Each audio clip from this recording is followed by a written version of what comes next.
Hello, welcome back to my channel, or welcome to my channel. My name's Jay. This is a web of classic tales.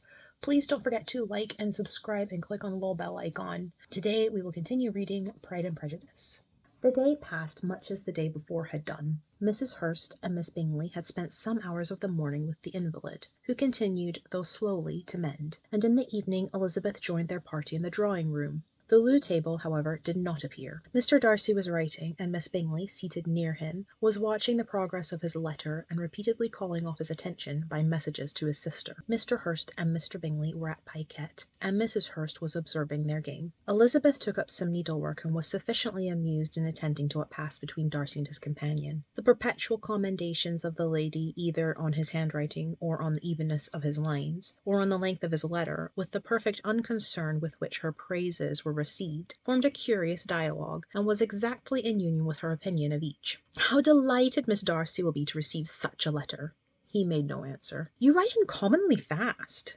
"You are mistaken. I write rather slowly." "How many letters you must have occasion to write in the course of a year! Letters of business too! How odious I should think them!" "It is fortunate, then, that they fall to my lot instead of yours." "Pray tell your sister that I long to see her." "I have already told her so once, by your desire." "I am afraid you do not like your pen. Let me mend it for you. I mend pens remarkably well." "Thank you, but I always mend my own." "How can you contrive to write so even?" He was silent. "Tell your sister I am delighted to hear of her improvement on the harp, and pray let her know that I am quite in raptures with her beautiful little design for a table, and I think it infinitely superior to Miss Grantley's." "Will you give me leave to defer your raptures till I write again? At present I have not room to do them justice." "Oh, it is of no consequence. I shall see her in January. But do you always write such charming long letters to her, Mr. Darcy?" "They are generally long, but whether always charming is not for me to determine. It is a rule with me that a person who can write a long letter with ease cannot write ill."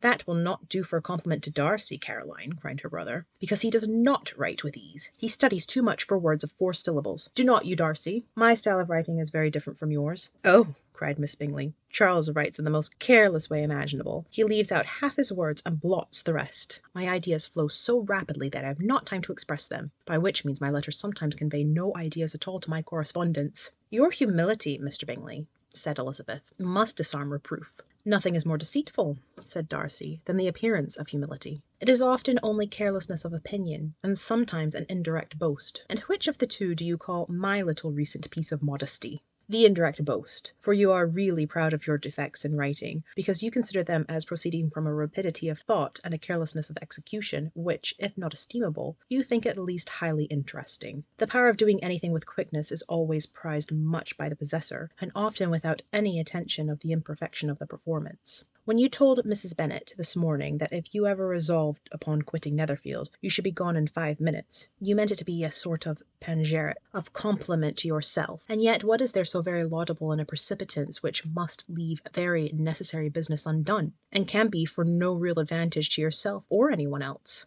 "Nay," cried Bingley, "this is too much, to remember at night all the foolish things that were said in the morning. And yet, upon my honour, I believe what I said of myself to be true, and I believe it at this moment. At least, therefore, I did not assume the character of needless precipitance merely to show off before the ladies." "I dare say you believe it, but I am by no means convinced that you will be gone with such celerity. Your conduct will be quite as dependent on chance as that of any man I know. And if, as you are mounting your horse, a friend were to say, 'Bingley, you had better stay till next week,' you would probably do it. You would probably not go, and in another word, might stay a month." "You have only proved by this," cried Elizabeth, "that Mr. Bingley did not do justice to his own disposition. You have shown him off now much more than he did himself." "I am exceedingly gratified," said Bingley, "by your converting what my friend says into a compliment on the sweetness of my temper, but I am afraid that you are giving it a turn which that gentleman did by no means intend, for he would certainly think better of me, if under such a circumstance I were to give a flat denial, and ride off as fast as I could." "Would Mr. Darcy then consider the rashness of your original intentions as atoned by your obstinacy in adhering to it?" "Upon my word, I cannot exactly explain the matter. Darcy must speak for himself. You expect me to account for opinions which you choose to call mine, but which I have never acknowledged.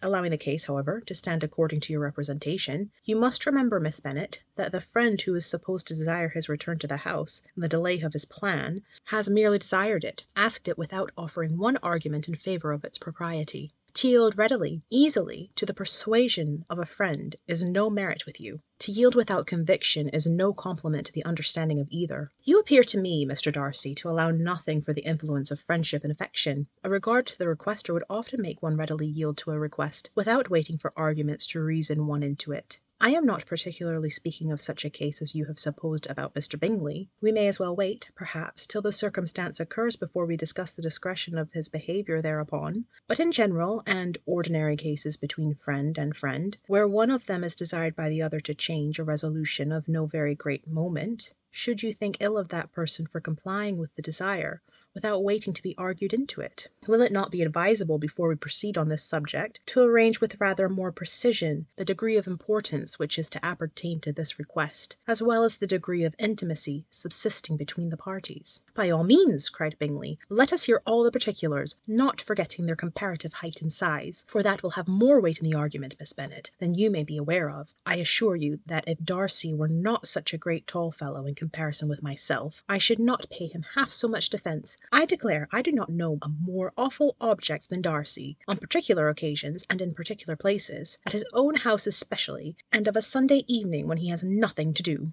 Mr. Darcy smiled, but Elizabeth thought she could perceive that he was rather offended, and therefore checked her laugh. Miss Bingley warmly resented the indignity he had received, and an expostulation with her brother for talking such nonsense.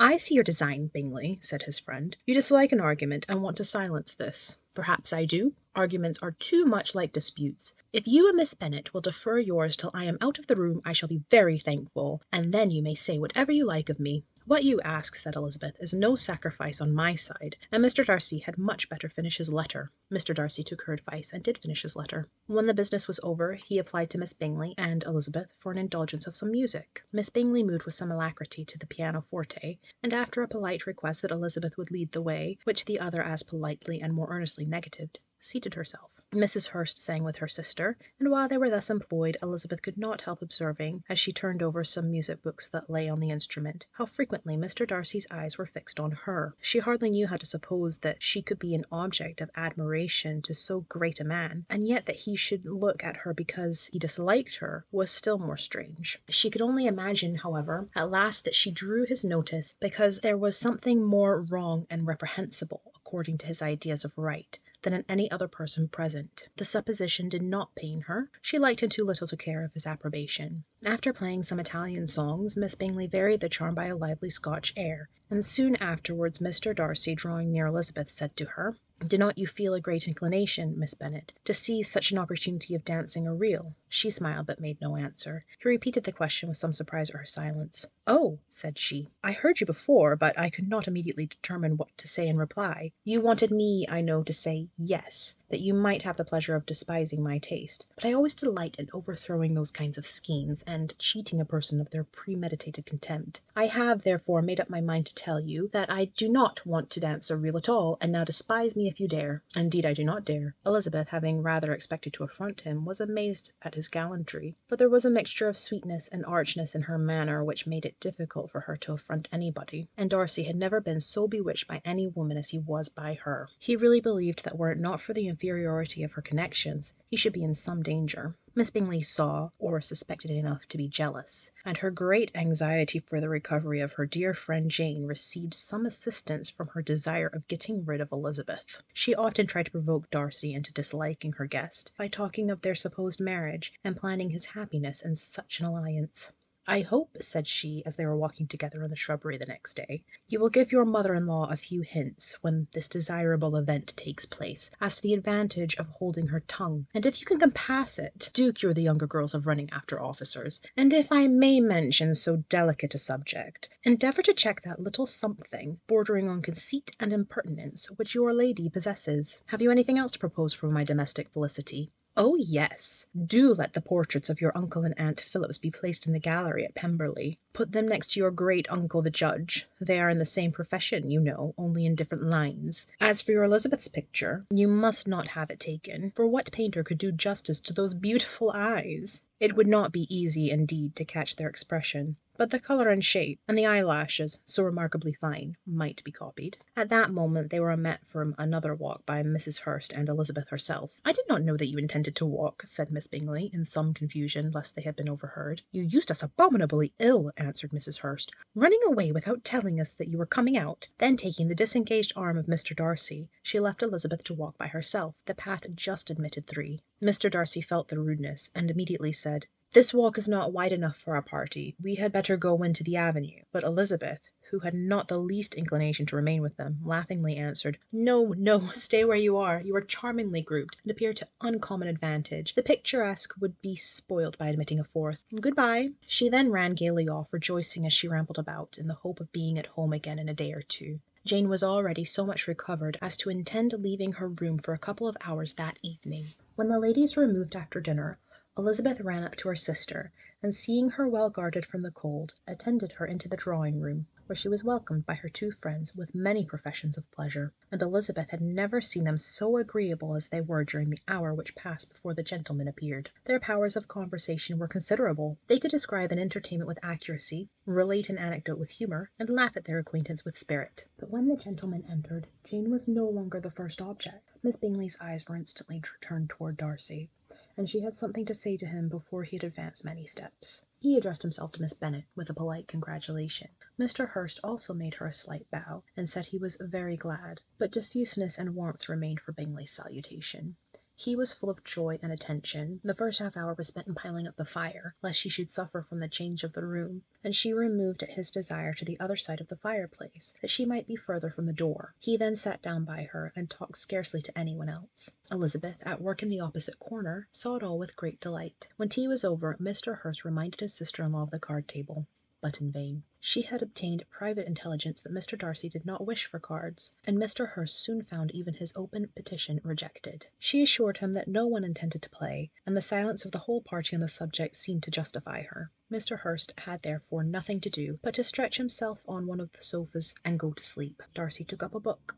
Miss Bingley did the same, and Mrs. Hurst, principally occupied in playing with her bracelets and rings, joined now and then in her brother's conversation with Miss Bennet. Miss Bingley's attention was quite as much engaged in watching Mr. Darcy's progress through his book as in reading her own, and she was perpetually either making some inquiry or looking at his page. She could not win him, however, to any conversation. He merely answered her question and read on. At length, quite exhausted by the attempt to be amused with her own book, which she had chosen because it was the 2nd volume of his, she gave a great yawn and said, "How pleasant it is to spend an evening in this way! I declare, after all, there is no enjoyment like reading. How much sooner one tires of anything than a book! When I have a house of my own, I shall be miserable if I have not an excellent library." No one made any reply. She then yawned again, threw aside her book, and cast her eyes round the room in quest for some amusement, when hearing her brother mention a ball to Miss Bennet, she turned suddenly towards him and said, "By the by, Charles, are you really serious in meditating a dance at Netherfield? I would advise you, before you determine on it, to consult the wishes of the present party. I am much mistaken if there are not some among us to whom a ball would be a rather punishment than a pleasure." "If you mean Darcy," cried her brother, "he may go to bed, if he chooses, before it begins. But as for the ball, it is quite a settled thing, and as soon as Nicholls has made white soup enough, I shall send round my cards." "I should like balls infinitely better," she replied, "if they were carried on in a different manner, but there is something insufferably tedious in the usual process of such a meeting. It would surely be much more rational if conversation instead of dancing were made the order of the day." "Much more rational, my dear Caroline, I dare say, but it would not be near so much like a ball." Miss Bingley made no answer, and soon afterwards she got up and walked about the room. Her figure was elegant, and she walked well.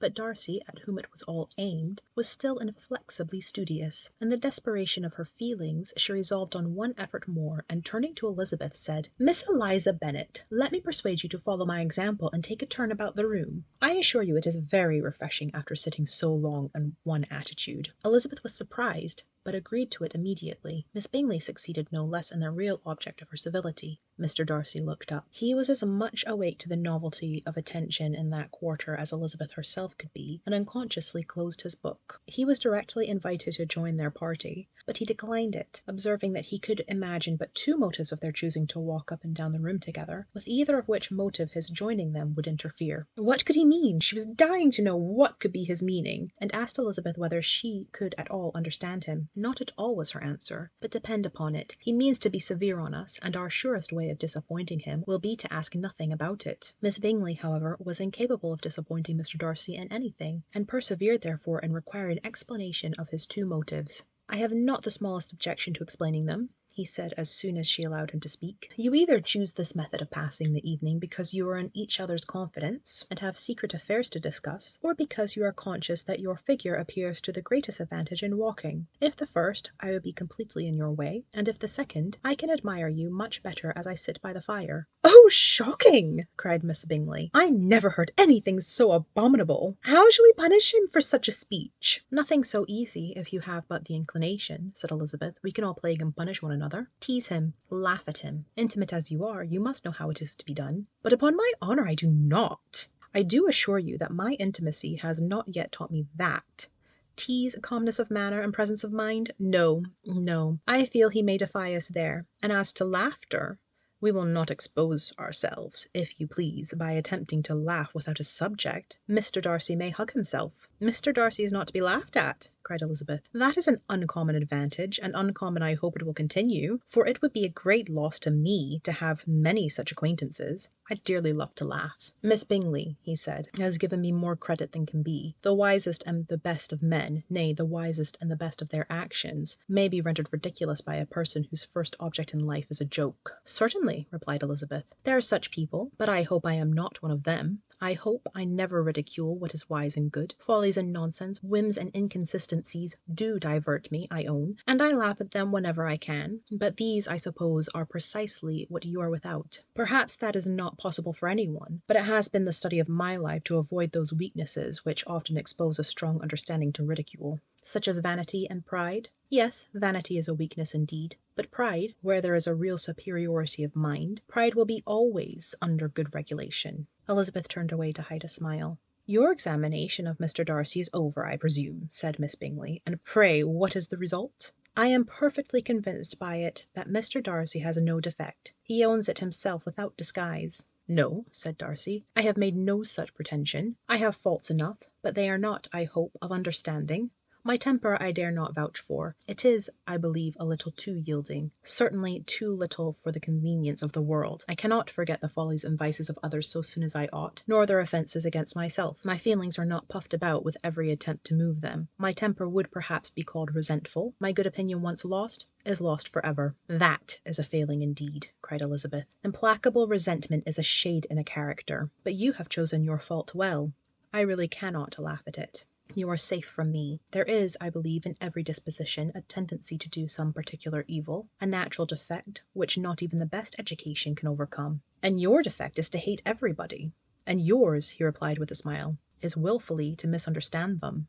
"Do let us have a little music," cried Miss Bingley, tired of a conversation in which she had no share. "Louisa, you will not mind my waking Mr. Hurst?" Her sister had not the smallest objection, and the pianoforte was opened, and Darcy, after a few moments' recollection, was not sorry for it. He began to feel the danger of paying Elizabeth too much attention. In consequence of an agreement between the sisters, Elizabeth wrote the next morning to their mother to beg that the carriage might be sent for them in the course of the day. But Mrs. Bennet, who had calculated on her daughter's remaining at Netherfield till the following Tuesday, which would exactly finish Jane's week, could not bring herself to receive them with pleasure before. Her answer, therefore, was not propitious, at least not to Elizabeth's wishes, for she was impatient to get home. Mrs. Bennet sent them word that they could not possibly have the carriage before Tuesday, and in her postscript it was added that if Mr. Bingley and his sisters pressed them to stay longer, she could spare them very well. Against staying longer, however, Elizabeth was positively resolved, nor did she much expect it would be asked, and fearful, on the contrary, as being considered as intruding themselves needlessly long, she urged Jane to borrow Mr. Bingley's carriage immediately, and at length it was settled that their original design of leaving Netherfield that morning should be mentioned, and the request made. The communication excited many professions of concern, and enough was said of wishing them to stay at least till the following day to work on Jane, and until the morrow their going was deferred. Miss Bingley was then sorry that she had proposed the delay, for her jealousy and dislike of one sister much exceeded her affection for the other. The master of the house heard with real sorrow that they were to go soon, and repeatedly tried to persuade Miss Bennet that it would not be safe for her, that she was not enough recovered,